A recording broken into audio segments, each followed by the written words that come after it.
tutorial, I'm going to show you how to find a quotient of two polynomials. So here we have 9b squared plus 6b plus 8 divided by the quantity 3b minus 4. So the first thing that you can always do is check to see if you can simplify this without dividing whatsoever by just factoring.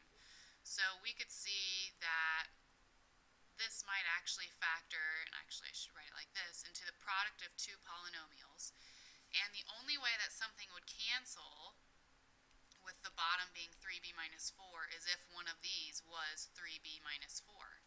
So if this were 3b minus 4, then in order for 3b times something to be 9b squared, that would have to be 3b also. And for negative 4 times something to be a positive 8, it would have to be a negative 2.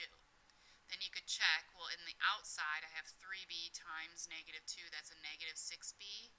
And over here we have negative 4 times 3b, that's negative 12b. That's not positive 6b. So these would not be able to cancel through factoring. So that's why long division is going to be necessary. So we're not going to do it that way.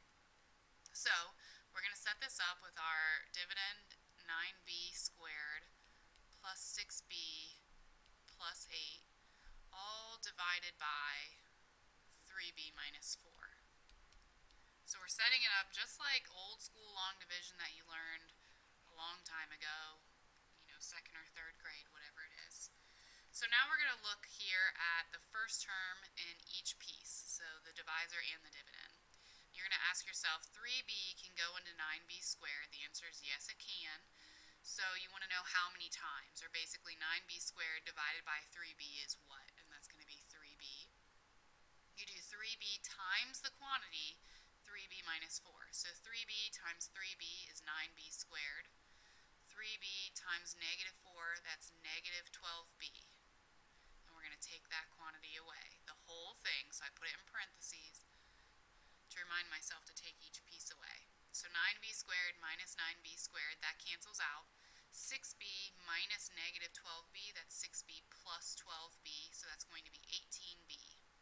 And we're going to bring down the plus 8.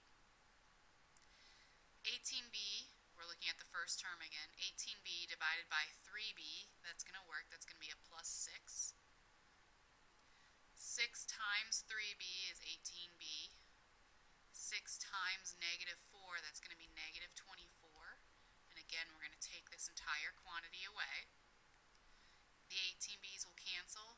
8 minus a negative 24 is the same as 8 plus 24, so that's going to be 32. Then we have to ask ourselves, can 32 be divided by 3b? And the answer is no. So that's our remainder. But we're not going to write the little r 32. Instead, we're going to write our final answer as 3b plus 6 plus, because this is positive, 32 over what we were trying to divide it by, which was 3b minus 4. So that would be our final answer.